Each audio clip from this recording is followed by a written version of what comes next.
Jesus freak here, and I basically just got in the door.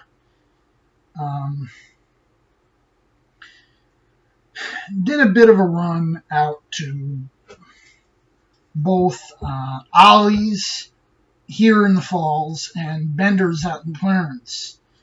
And besides this t-shirt that I picked up at Bender's, I also picked up these 3 Bibles.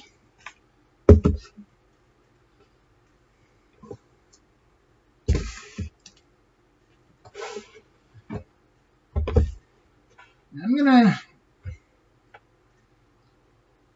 try to get into these a bit.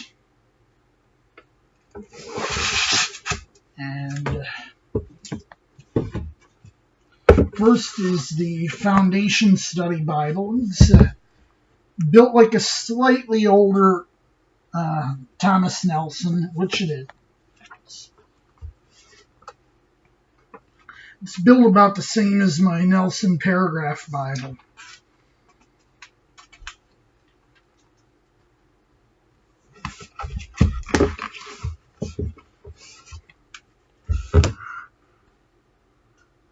Printed in China by R.R. Donnelly. And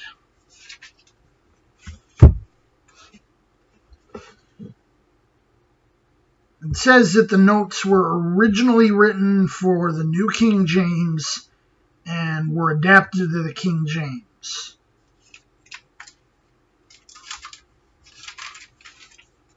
It's a pretty small Bible,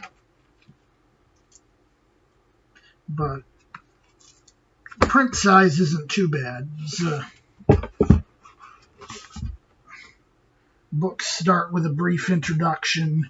It's a normal layout, text, notes at the bottom, cross-reference suite.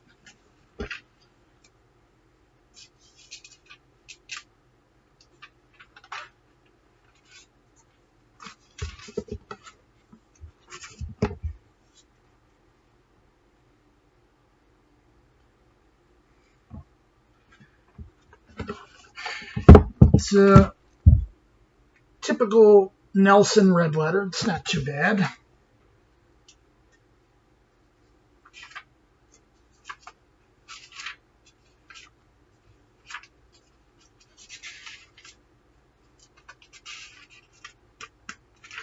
There's nothing between the testaments. It just goes from the old right into the new.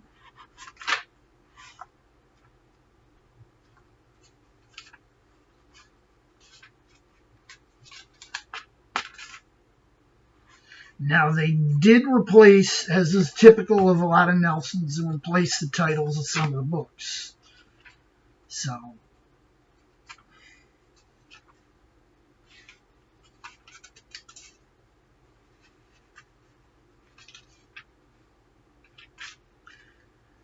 when it ends, it goes into an index of theological notes, and then a concordance.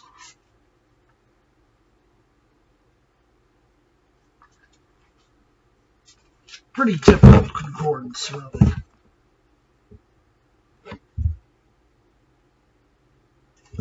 And then Zondervan Naps.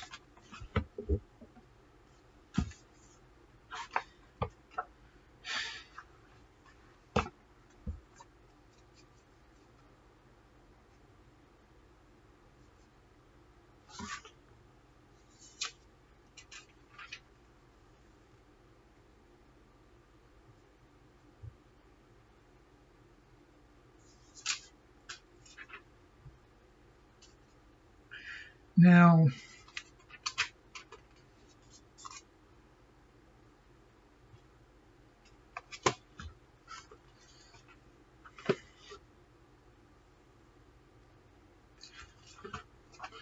one possible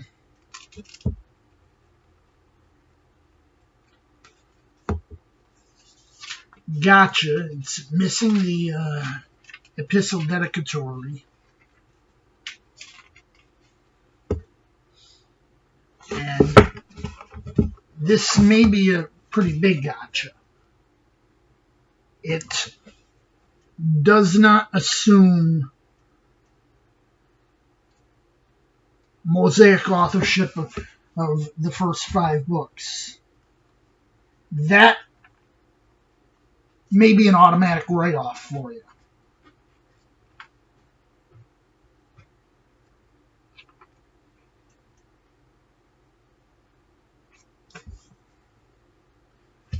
I haven't had much of a time to go through the notes to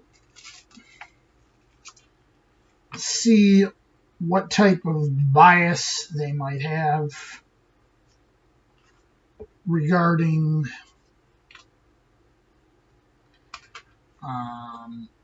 Calvinism versus Arminianism, regarding certain assumptions regarding certain passages, exegetical interpretations,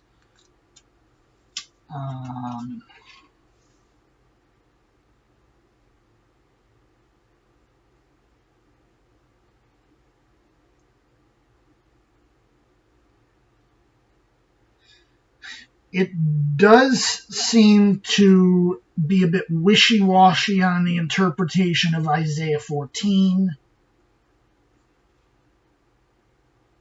So that's one thing that one might want to be careful of.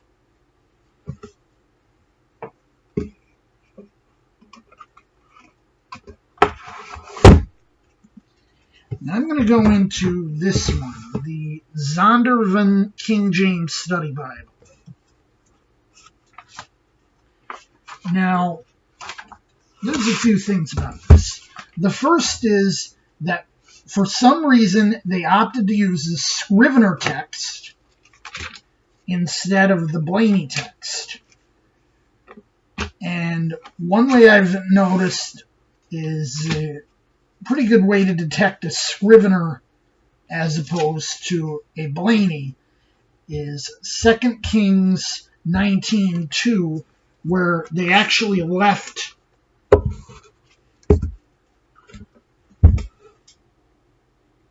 this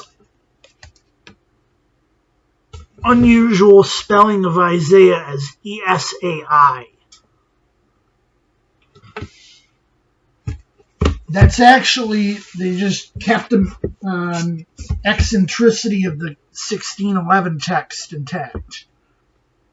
It's actually a good thing because, the Scrivener text in most regards is very well done critical text. There's a lot of people who find fault with these.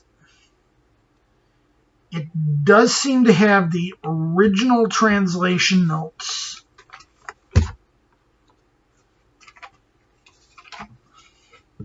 which is a good thing.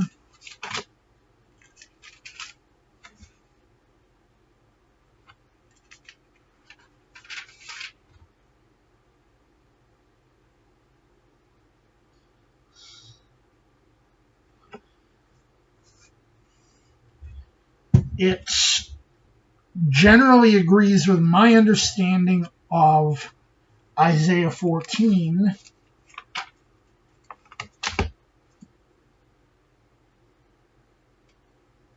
But there's a very problematic, in my understanding, note at Luke 21:24.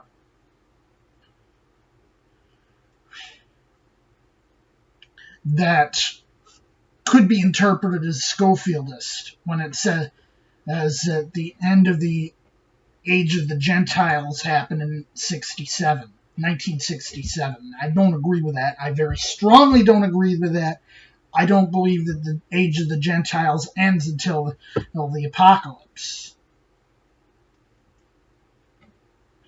So, some of the notes could be problematic.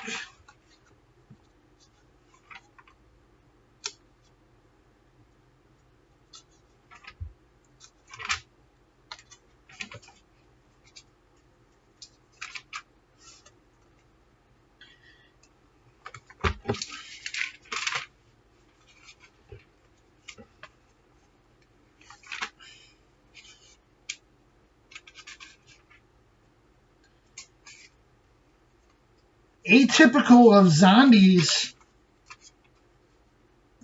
and unlike the Nelson example, it looks like they opted to keep the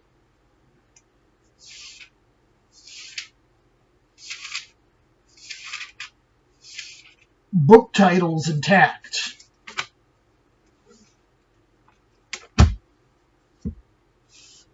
There is some schizophrenic spelling of names between the text and the notes, because they took notes which were originally written for the NIV and adapted to the NASB and readapted them to the King James. So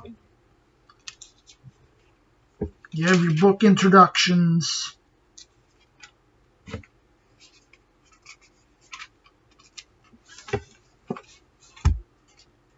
Now,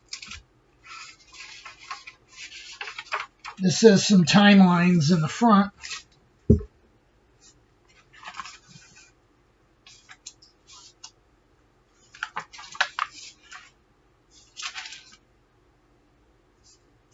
Again, it's R.R. Donnelly printed in China.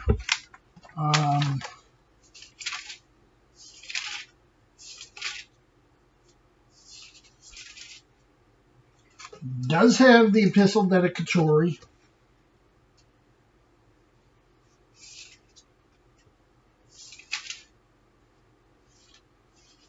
They left a tribute to one of the people on the NIV committee for some bizarre reason.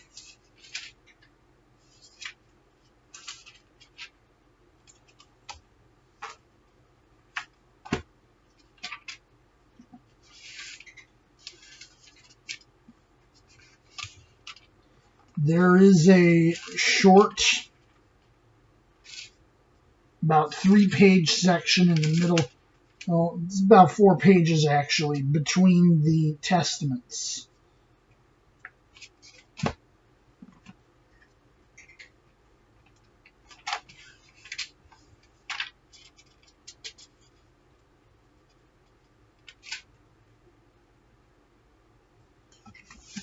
Another evidence of Scrivener text. Let's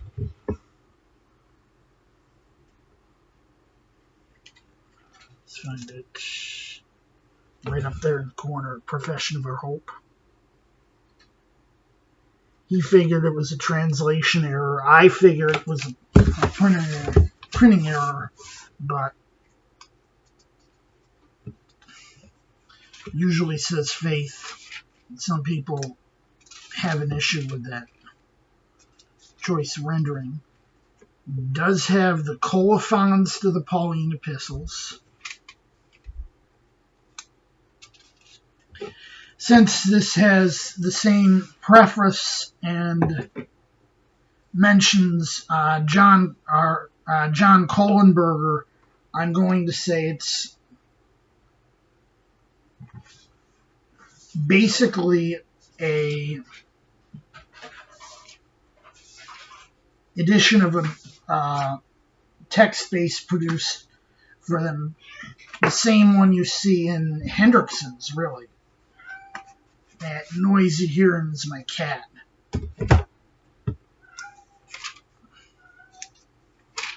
Anyway,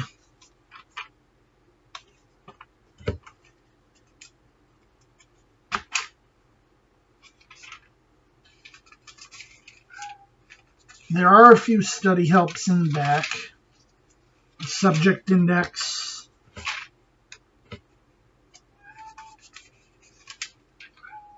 A note index.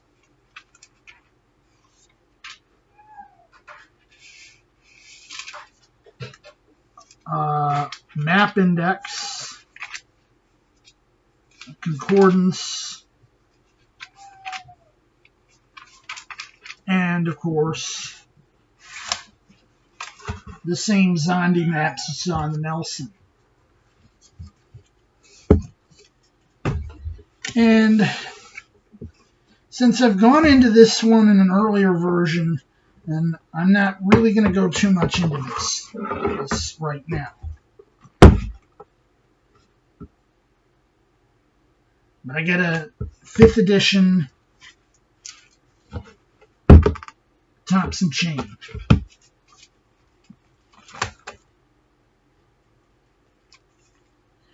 It was on sale.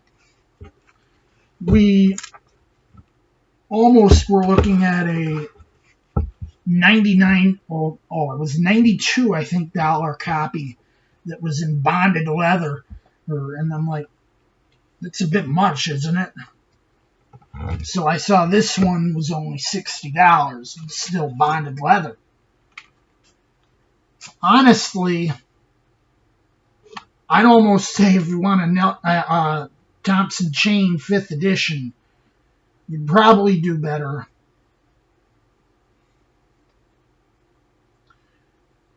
to get it from Church Bible Publishers.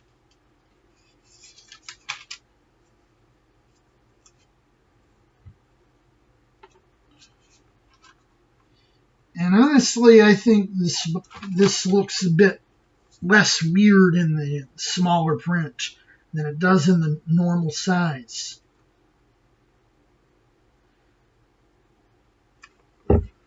I wish they'd use red letter more like Church does, though, or like Nelson.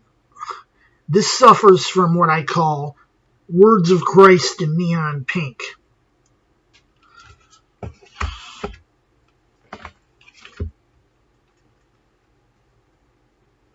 But it's a Thompson Chain. I don't really have to explain the Thompson Chain.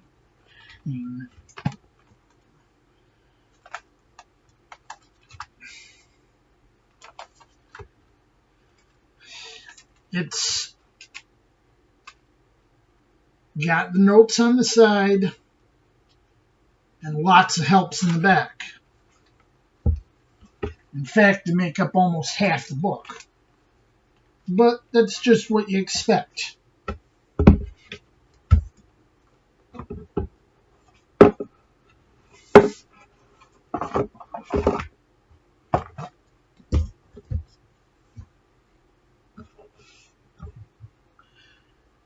I might consider going more in depth with this and doing a comparison with the older Thompson Chain that I already have.